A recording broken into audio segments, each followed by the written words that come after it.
Lonnie, you can start the recording. Thank you.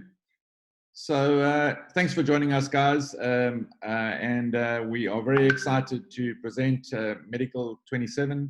It is obviously very tough times out there for many, many investors.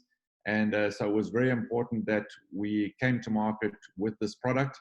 What is really fascinating is that Machiel and his team started working on this long before the coronavirus came in anticipation of a recession.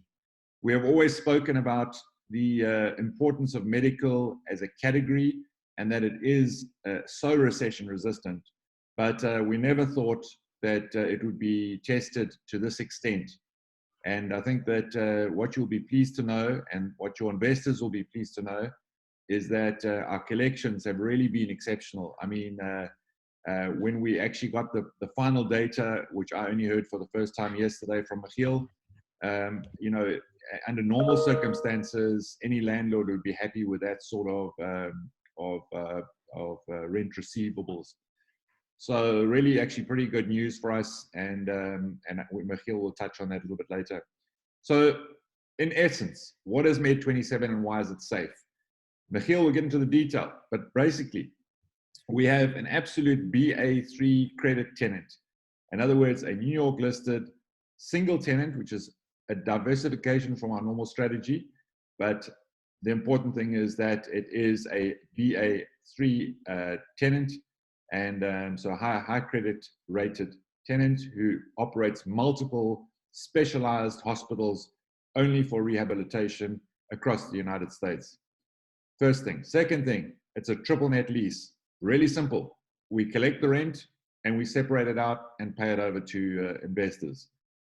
Not complicated at all. Simple deal to sell. It is what they refer to in the US as a coupon clipper.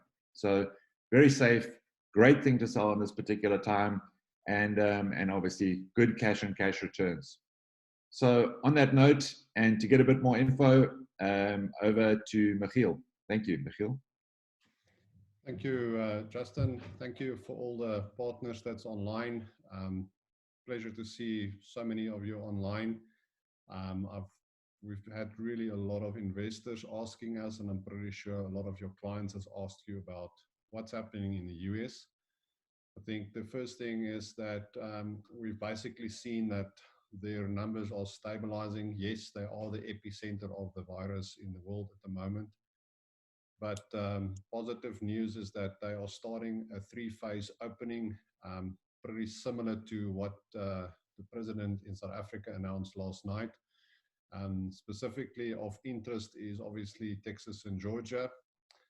They announced absolutely huge stimulus packages. It's just unbelievable the numbers that they allowed.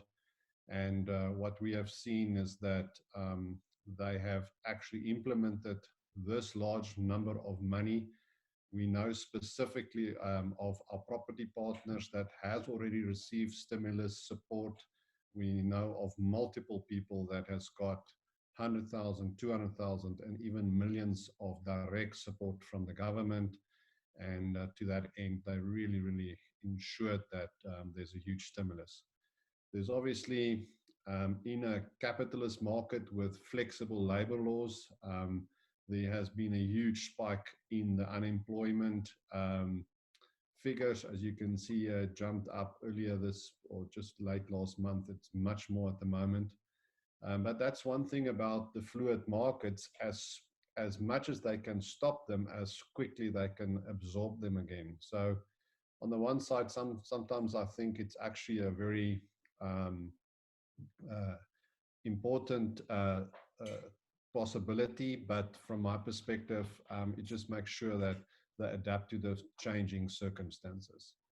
Then what we have seen is, like in South Africa and elsewhere in the world, the non-essential medical services has been stopped, specifically dentists and also primary care, means your normal GP.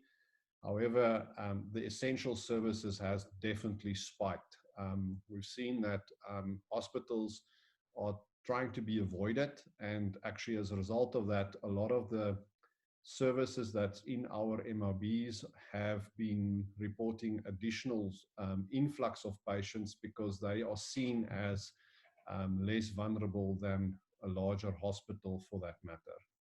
Yeah, and then obviously the testing and screening, huge similar support on this from the governments. And one of the conditions, both in Texas and Georgia, for people going back to the workplaces, they have to be tested before they can actually enter the workplaces. And as a result, that really, really ensure that there has been absolutely a huge billions of money towards this. And one of our tenants in Medical 25, the Life Hope Lab, has been a beneficiary of this. They have developed a special test that looks pretty similar to a pregnancy test, which can be very simply used by employers when employees are coming for work today in the US, and they can test on the spot. So yeah, so we had some throws, some positives and negatives. So what does it mean from a market perspective? We've seen, as history shown, that MOBs are very resilient during these times. This is a comparison between traditional offices and medical. So that was the experience over about a 2-year downturn in the 2008 GFC. This is from the Rio Vista, the source of information of most of the medical transactions in the United States. So yeah, I think what we are seeing is previously medical office blocks have been very resilient. And we, from a portfolio perspective, are also seeing it to be very resilient. So on the screen is our total portfolio.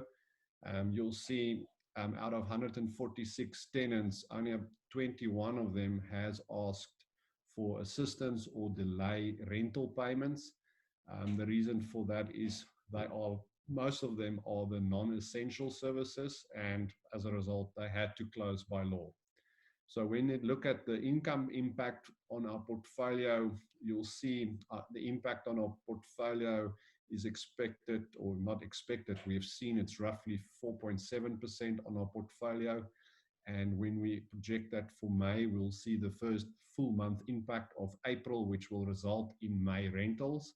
And then we actually are projecting from our tenants that we actually pretty much get back to normal as the phase opening starts. So I think from this perspective, we know specifically of sectors like the retail sectors and hotel sectors where the income on their projects has gone to zero. We know some of the operators firsthand. And so compared to that, I think it really, really just bodes well for the strategic direction that Obvest has chosen specifically to focus on income-producing medical office blocks. So in times of crisis, at this point in time, it's really proving to be a very, very good move. Yes, so from an acquisition strategy update, what have we changed to anticipate that? Not that we are the end-all and be-all of this, but we've been fairly lucky and anticipating that there will be a correction in the United States. Our view was that it will be at the end of 2020. Obviously, we did not know about the Black Swan event that just happened. So as a result of that, we have updated our strategy. And as you know, the medical industry is changing from a sick care to healthcare. And one of the big things that's driving it is these technology changes. And as a result of that, things are moving a lot faster towards prediction than reactiveness.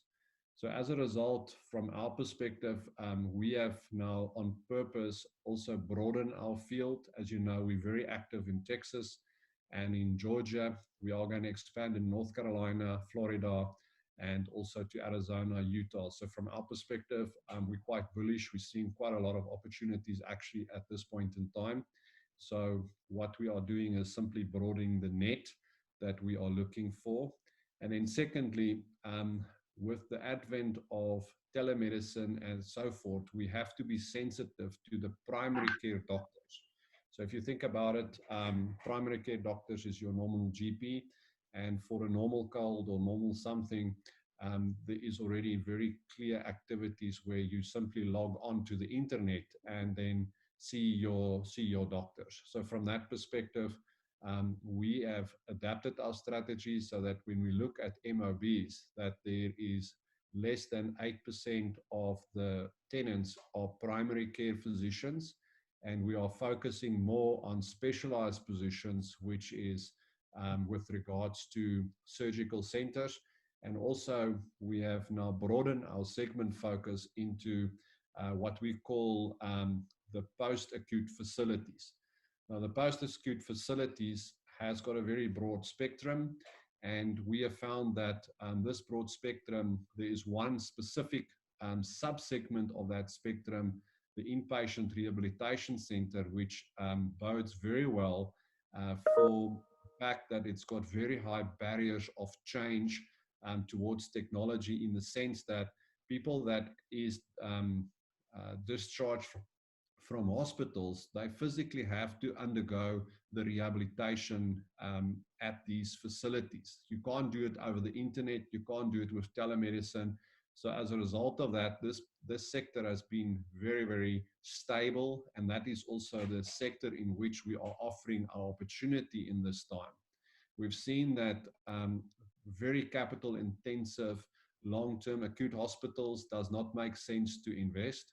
Hospice is a complete different category altogether. This is predominantly end of life, and also more in terms of humanitarian support, and also more in terms of charitable work. So it does not bode well from an investment perspective. Skilled nursing, we're very bullish on that still. However, it was the correct decision from our investment committee not to enter into the skilled nursing by the end of last year. They have been really hit hard by this virus. As you can imagine, a lot of old people together, the possibility if one of them gets sick, it really impacts those centers. And then what we also seen is a surge in people that's treating at home. And this is predominantly for the smaller segment of the US population that is not covered by health insurance.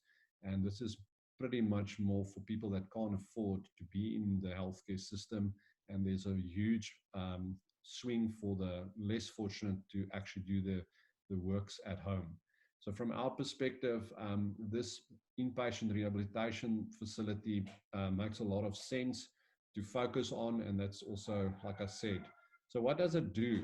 I think you can see here there's quite a wide range of activities. And I think typical procedures is that, for instance, if there was a hip fracture, or there was a multiple trauma, or there was a cardiac arrest, or you had a stroke, you really need rehabilitation after that event. And the issue is you can't stay in the hospital because it's simply just too expensive to do that. But you can't go to your house because, as you can see, there's specific people and programs to rehabilitate yourselves to actually recover and then go home. So from that perspective, you can see it's got very high barriers to entry because the work typically physically has to be done. Yeah, so here we are now at the actual facility. This is the facility. It's located in Texas, and we'll go into that in just a moment. Just an overview, we've launched this product on the 15th of April. We want to close it by 1st of July. It's a fairly big size transaction for us. It's 8.7 million equity raise, and I'll go into the figures just now. And the total transaction size is about 38 million. So the issue here is that as we see that we also have introduced a new partner, which we have previously started to work with, and that is the Lincoln Harris partner. Lincoln Harris is one of the biggest property management groups in the United States. And Lincoln Harris has a specific subdivision, which is called Corporate Services, which is incidentally located, the head office in Dallas, roughly 30 minutes away from this actual property. And you can see they are a huge player. So what we have established with them is a strategic partnership that the corporate side of Lincoln Harris will actually stand surety in this specific project for us. And then the directors of this company has formed an own company, and they will be contributing $500,000 as part of the equity. So where is this located? The site is located in Dallas. As you know, we're extremely bullish on the state of Dallas. In my previous slide, you will see the year-on-year population growth is about 14%. It's really the epicenter of economic growth, especially the Dallas-Fort Worth area. And as you know, we've a little bit, not a little bit vague the details here, but if you just roughly can see as a ring road, on this ring road, on this corner here was the subject property for Medical 26. And just above north of it is this suburb called Richardson, and that is where the location is. So again, 100% plus. We've also, during the due diligence phases in our early years, we've looked at Texas, and we've seen also in the GFC, they have performed pretty much the best of all the states. So I think why I'm saying all of this is that we're obviously very conscious of the current economic situation, but we have very clear data that has shown how resilient the state of Texas is. And if you combine that with the segment that we are in, I think it just scores that. The second thing that really drives this, this project is the tenant. The tenant in this specific case, the investment committee, after long deliberation, has looked at this as a single tenant. In this specific case, you can see the lease is 13 years a lease. We will be in this project for roughly 5 years, and therefore there will be a remaining term on it for the next buyer. So it means that we've got a solid tenant, and this tenant is by far the biggest inpatient rehabilitation operator and owner in the United States. So you'll see that they listed on the New York Stock Exchange. Justin mentioned the Moody credit rating. So this is external credit rating that was done on the company itself. And this is a corporate credit rating. And then we have also had sight of the specific financials of the specific hospital, and that covers the rent by 3.5 times of net operating income. So it means that the net operating income pays our rent 3.5 times. So from our perspective, we really looked into the actual company and also at the specific facility. And as you can see, this is by far the most dominant operator. We've also looked at all their strategies, and they also, in terms of this segment, the cost leader. This segment is a little bit different to other segments in the Medicare space in the United States, as this is an outcome-based service. That means that if patients are coming back, then this company or this hospital has to actually pay for that. So it's absolutely in their intention to get people better, and they're also incentivized to do that. So from an operator size, you can see it's head and shoulders above the nearest competition in their own field. So from that perspective, we spoke about it. We spoke about the services that they have actually rendered. Myself and Andrew was in this facility together with Martin earlier in our actual property visits. As you know, we never invest in anything that we haven't physically seen and invested. And it's absolutely a top-class facility by any standards. So from that perspective, how does the figures look like? You'll see the purchase price is $37,000, and we have got some closing fees and our structuring fees as normal. And you'll see the LTV when we take the senior debt is about 50%. Remember, in the specific case, we are using the structure of a ground lease, and I'll get into that now. That means that if you express the 8, or let's call it the 19 million as a percentage out of the 39 million, it's 50% or less than 50%, and this bodes extremely well from a lender perspective. We have signed the term sheet and has currently in due diligence with Siemens. For those that doesn't know, Siemens has got a huge industrial arm and also a huge financial services arm.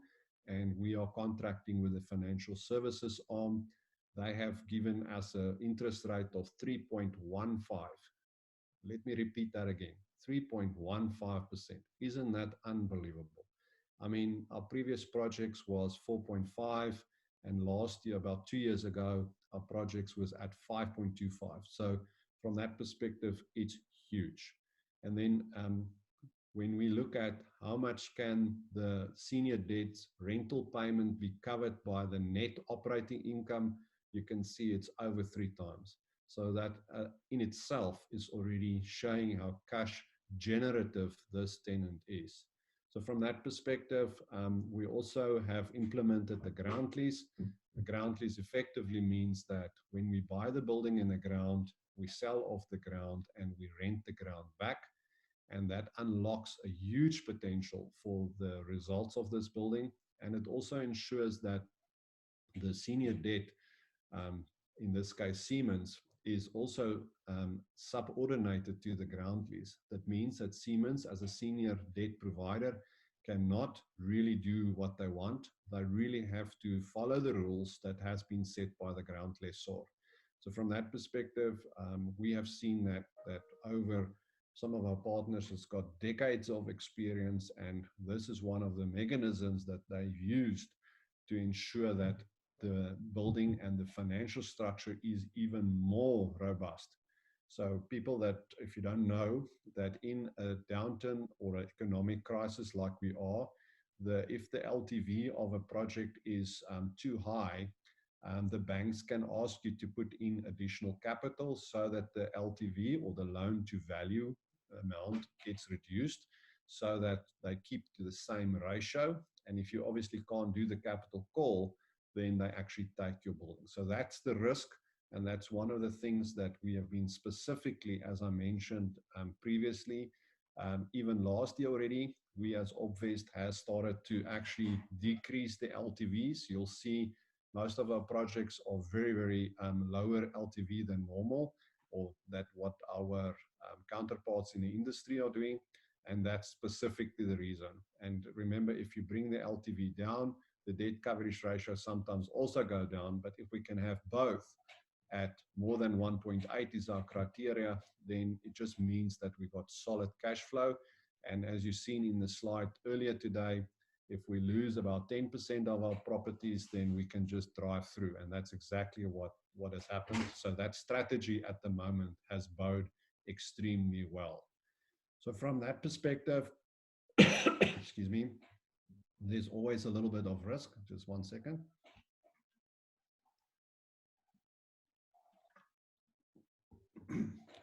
No investment is without risk. So from that perspective, we want to make you aware of it. In this specific case, we've done really our background on the tenant. It's extremely well and largest tenant with a long-term lease in place.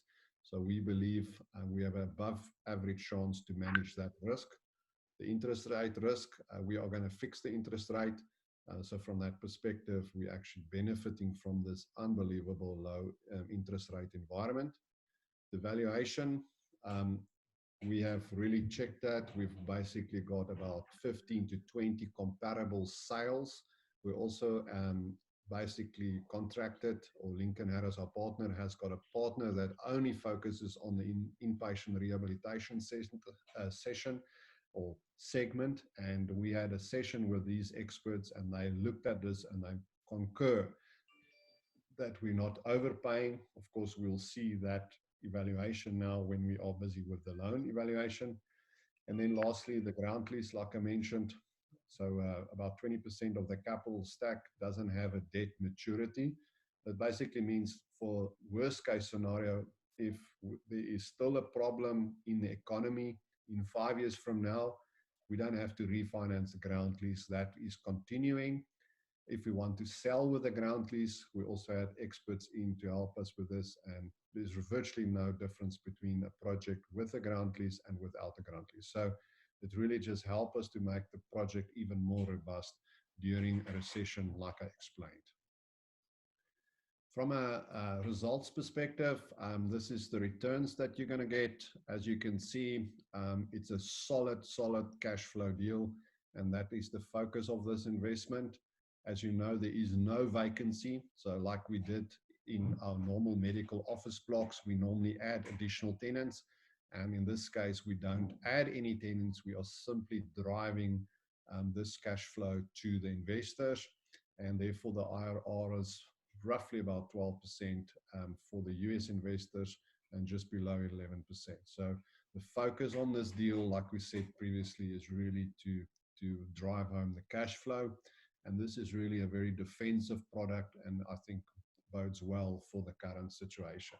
Now, we're actually a little bit lucky. We planned to do this already in December, and it took a bit longer to negotiate and get the deal on the platform than anticipated, purely just because of the logistics. But now we've got it, and it actually turned out to be a fantastic timing from our perspective.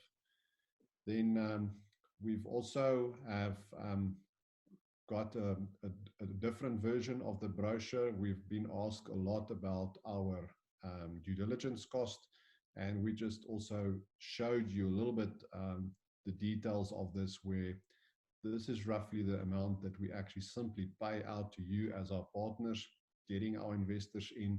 So from our perspective, we actually, the bulk of, or large portion of our fees, we are simply using to raise the equity. So just to make it a little bit more clearer for people, we had a lot of questions on that.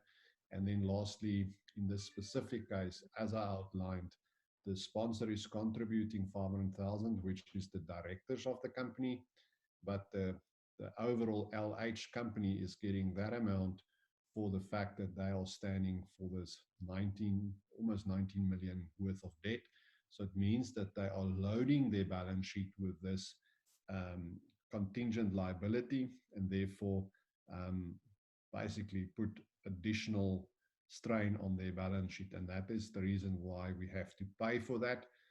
I think there's an absolute fantastic arrangement for us as investors. Just think of it, it's like buying a house with outstanding surety for the loan, but still getting a loan. I mean, this is unreal. So from my perspective, if we can get a loan at 3.15% and somebody else is standing surety for it with such a track record, it's just unbelievable. So it means that you as an investor, you as a partner selling this investment to your clients can tell them they are getting a geared return without actually having a loan on their balance sheet. And this remains one of the key features of the Obvious product offering to our investors. With that in mind, the results obviously is the same from that perspective. I also just added this structuring diagram. I get a lot of questions from a lot of people on this. I try to make it as simple as possible. Most of our investors is what we call offshore retail investors. They go to the listed entity on merge, and then we as Obvious then invest that into the project corporation. The project corporation plus the investors that is coming from the US are simply summated or put together in what we call the building LLC, and that is then inputted into the holdings and the controlling LLC. So for our larger investors, we have an option that if you have an offshore structure, either in the US, you can go in directly into the structure, or if you have an offshore structure, you have the option in this case, because the term of the investments for the larger investors and for the retail investors are at the same timelines, you have the option to go either directly into the merge facility online, or you can go, if you would like to have a little bit more feel that you're a little bit closer to the deal, you can go in. So both routes give the same returns. And for the large investor, if they want to be a little bit more anonymous, this would be the route. If they would like a little bit more control, direct ownership, then that is the route to go. So just your consultants will support you on this. I just thought to add this a little bit in. So to this end, we have also in this specific case made a corporate offering. We are putting in here 4 million that is available with a minimum investment amount of 500,000.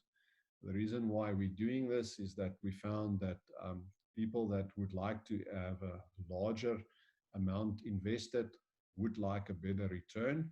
And as a result, you'll see the split for these investors have been improved.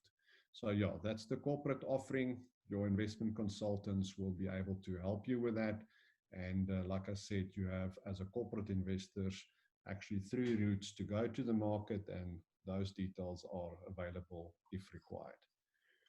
Yeah, so let me just finish off on this. Conclusion is that we pretty much have an extreme solid cash flow deal. Sorry, that should be 3x. Debt coverage ratio, best in class operator, Encompass, triple lease. Yeah, that's the other thing about this lease. It's like there's no capex, there's no maintenance. It's really just collecting the check. They have to do everything themselves because of the nature of the hospital. Obviously, they have to adhere to the hospital procedures and all the risks and mitigations that goes around the hospital, and therefore not any contractor can do maintenance. So yeah, from that perspective. We plan to have an exit in year 5 with attractive 8-year term leasing. Yeah, so very clearly positioned for a solid cash flow in uncertain times. So I think from that perspective, it concludes what I would like to say. And I think it would be good that we just open up the floor a little bit. Justin, if you can help me with some questions that people might have, or maybe we can share some of the questions that we already had from some of our investors. Great, thank you, Machiel. So guys, just to let you know, if you haven't been on one of these webinars before, on the right-hand side, there is a chat box that you can type in your questions. And there is also a Q&A. We'll watch both of them and monitor them. But at the moment, good morning, Dimitri. How are you? Thanks for your first question. Machiel, this is macroeconomics for you. So we're testing to see how good your MBA really was back in the day. How will the go for it? Yeah, I can see the question. Yeah, I think... Sorry, just let me read it, Machiel, for those who haven't been able to see it online, maybe they're on their phone.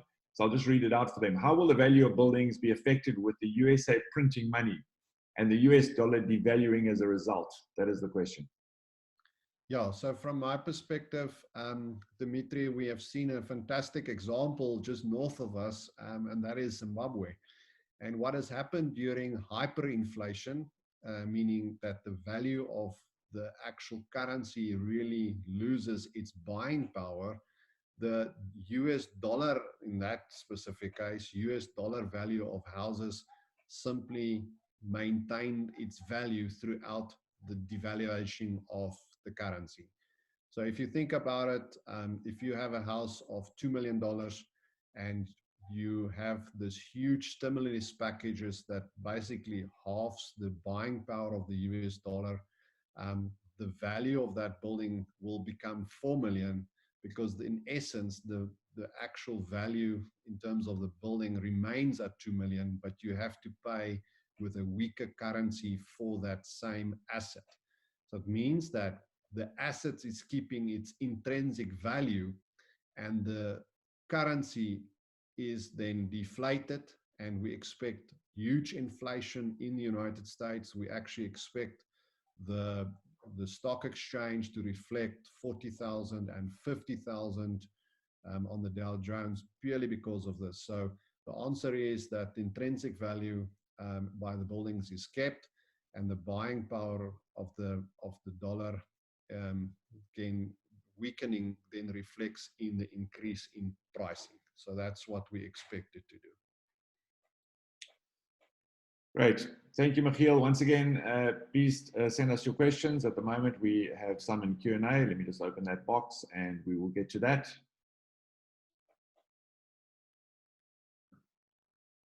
Why would the owner of the previous building sell such a prime building in light of COVID-19?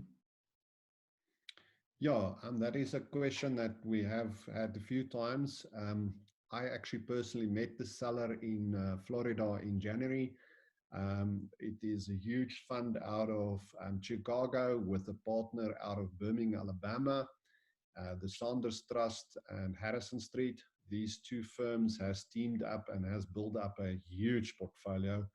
And what they do is with their portfolio, they have to every 5 years cycle their projects from their perspective, and they do what they call portfolio trimming. So it's really just a mechanism for them to manage their fund. And matter of fact, they are selling it purely on that basis. And they also are clear that if they sell it with the leases in place, there is a good chance that they can get a good market-related price. And obviously, we agreed with that. So they win and we win. And that's the reason why they do it. Thank you, Machiel. Question from Leon. Morning, Leon. What is the age demographics of usage at present in the area? Do you expect it to change over time?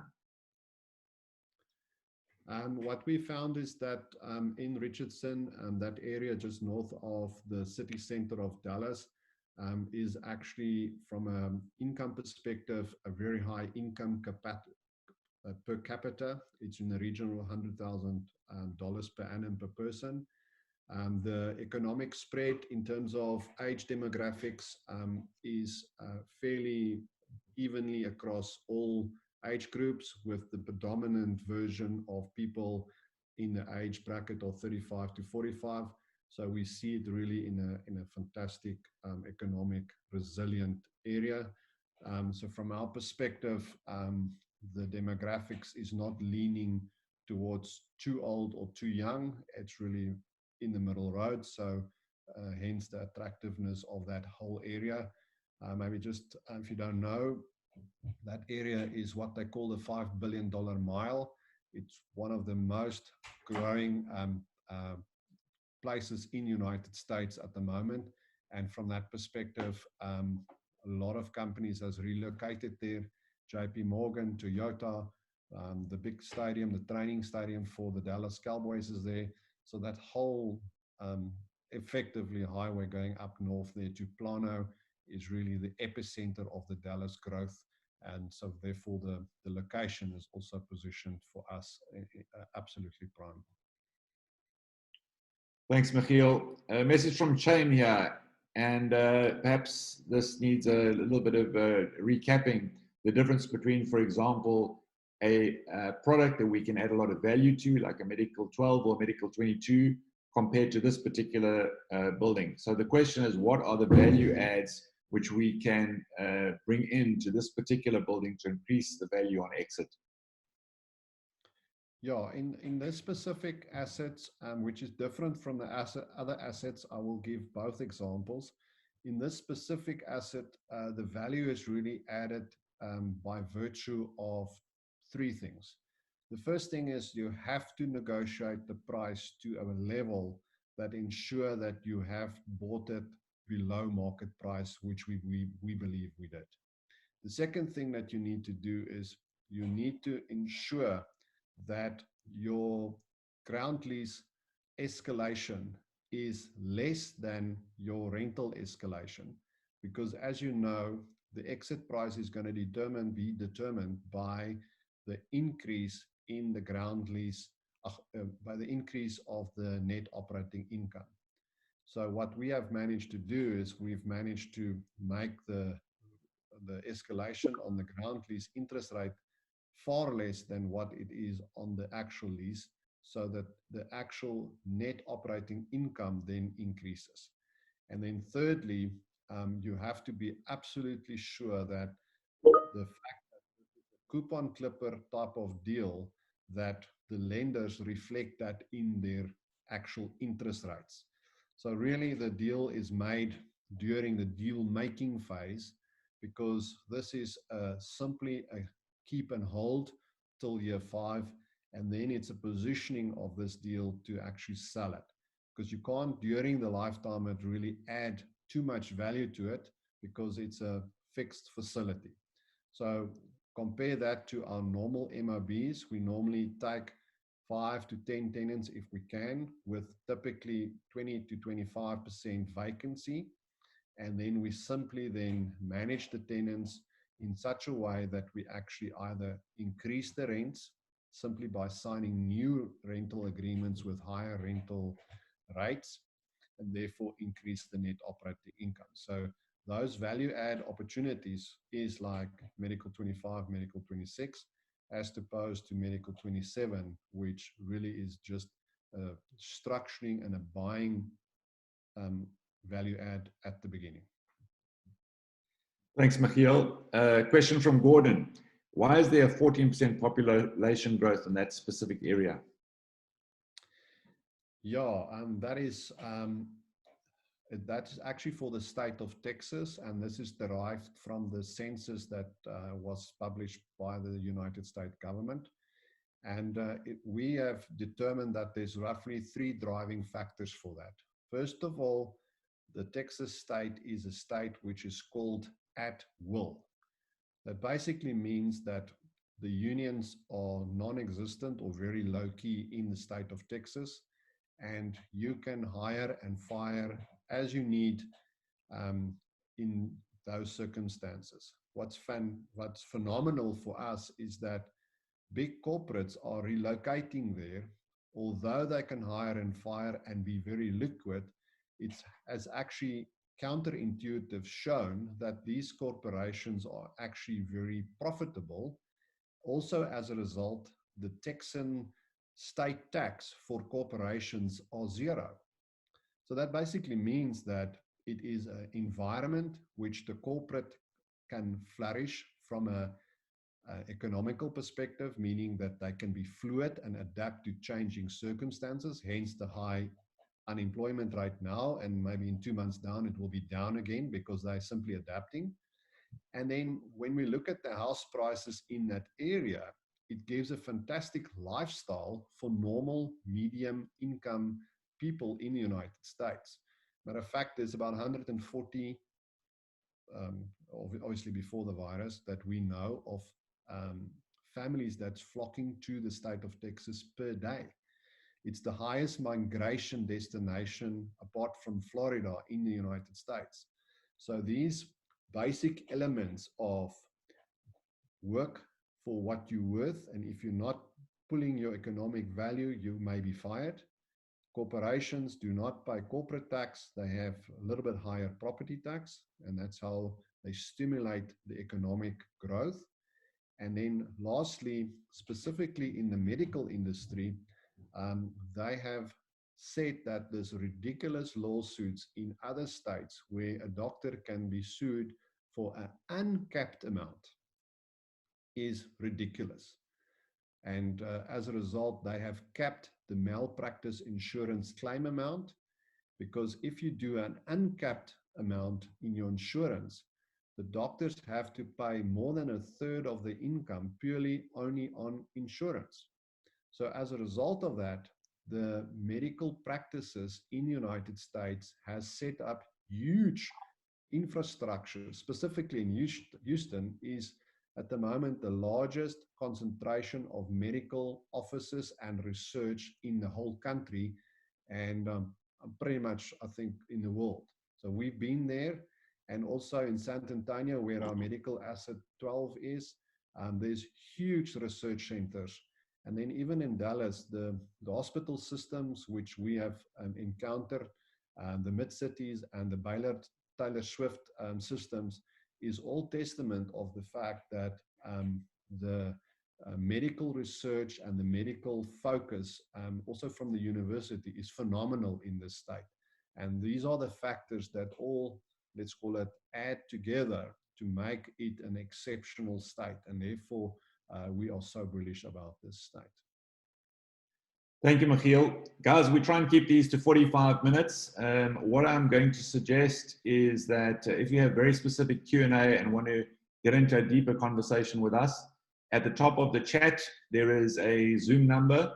If you want to write it down, I'll read it to you.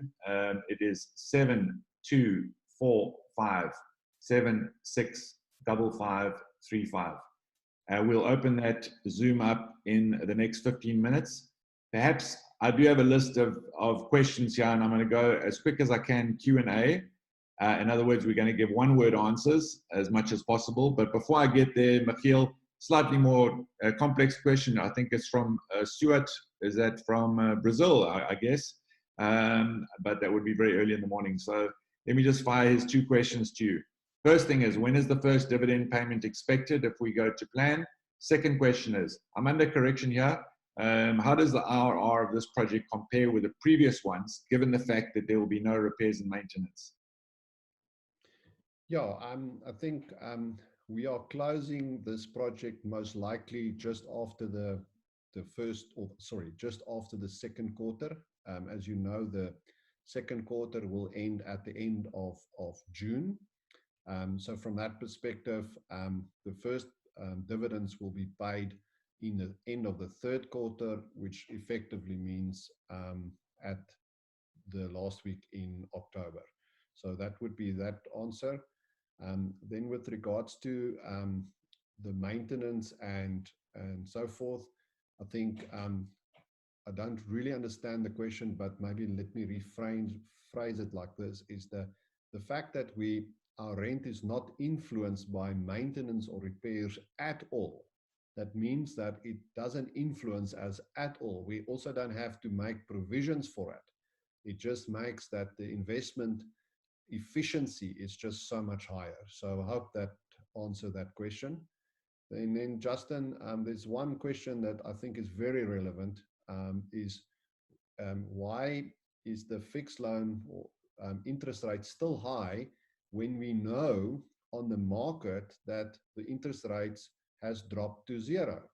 So to answer your question there, it's anonymous, I don't know who it is that the federal rate that we see is like the repo rate in South Africa.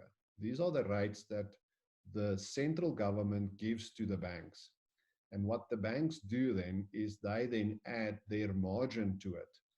And with the advent of these lower rates, it's actually fascinating is that some of the banks said the rates are just too low, we can't make money anymore. So what they have done is they said, listen, we have to build in a floor interest rate. Therefore, the commercial loan interest rates are not at zero. They typically just over the 3%, between 3 and 4%. And so from that perspective, the interest rate, the 30-year bond yields and stuff that we see on the market is not relevant specifically to commercial loans in that sense. Thank you. Costas, how does the IRR compare to other projects? I think we've covered that. I'm going to go back to Leon's question because this is a great question. This is the question that everyone is asking, and it's a fantastic way to kind of almost end this webinar because think about all the projects that you've launched, all 27 buildings that we've transacted in Machiel, and I know this is going to put you on the spot. But how would you rate the risk between 1 and 10 of Medical 27? Or, for example, 27 versus 26? Could you explain from a risk point of view, on a scale of 1 to 10, how this would rate compared to other buildings? Yeah, I think, let me answer it in this way. When we look at MOBs with multiple tenants and also with vacancy that we have to lease up and rent rolls, that inherently creates risk from a investment perspective. So the MOB multi-tenant with changes in tenant does make a risk that is higher than the segment called inpatient rehabilitation facility, because in this specific case, it's a single tenant with a very, very long lease with a very, very high credit rating. So from a risk perspective, it is inherently a different type of product and therefore inherently a different type of risk profile. So my answer here is that, like when you are building a diversified portfolio, there's different types of assets and different types of asset classes in your portfolio. And one of the pieces of your portfolio should have a solid backstop performance type of portfolio, maybe not shooting the lights out from an IRR perspective, the inpatient rehabilitation type of deal falls into that category. So to balance the, let's call it the backstop coupon clipper cash flow deals, the other deals offer higher return, obviously in turn a higher risk from that perspective. But from an overall risk scale, even the MOB compared to the retail and to the hotels that we've seen, it's completely also on the conservative scale. So from a planning perspective, we as Obvious has always said that our clients must be diversified, and this would be one of those blocks in your diversified portfolio. Thanks very much, Machiel. Going on 52 minutes now, so we're definitely going to close off. If you want to, as I say, get a more direct answers to your questions and have a one-on-one voice conversation, we will be on Zoom directly afterwards. In the meantime, guys, I'd just like to sum up. This is a very interesting project for this time, and it's been interesting having conversations with potential investors so far because it's so simple to sell. I think just to recap, this is Encompass Health as a blue chip tenant signed up on a 13-year lease. BA3, I think the South African government's on BAA3. To be quite honest, I'm not sure which is the better rating, but would you prefer to buy a government bond in South Africa at roughly 10%, I don't know what it's trading at today, versus getting a 10% IRR in US dollars from a BA3 tenant? I think that's a good question to ask yourself if you're looking at investing.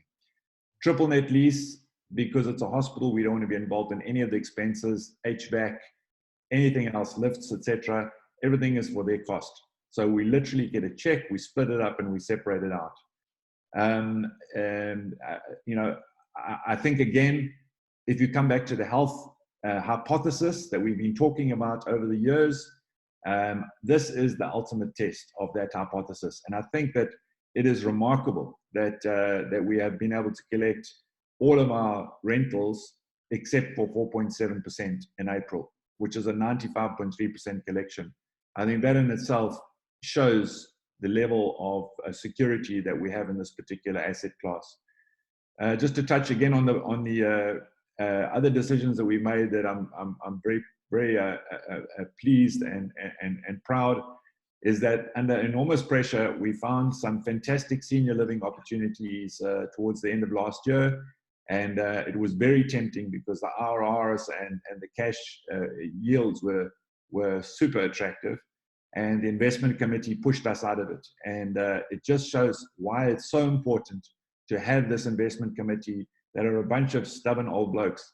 But the fact is that they've saved our investors from certainly which would have been a much more desperate situation had we launched a senior housing scheme, which we were very keen to launch towards the end of last year. I think you'll concur with that one, Machiel. So on that note, guys, please, if there's anything else, join us on Zoom. It is very saleable, this project. As I say, if you're sitting with US dollars that are inactive, this is a great place to put it and get a really decent return in US dollars. So for those of you that have joined us today, thank you very much, and good luck with the selling. Please be in touch with Mel or your consultant, and let us know how we can back you up and help you through this process. Thanks for joining.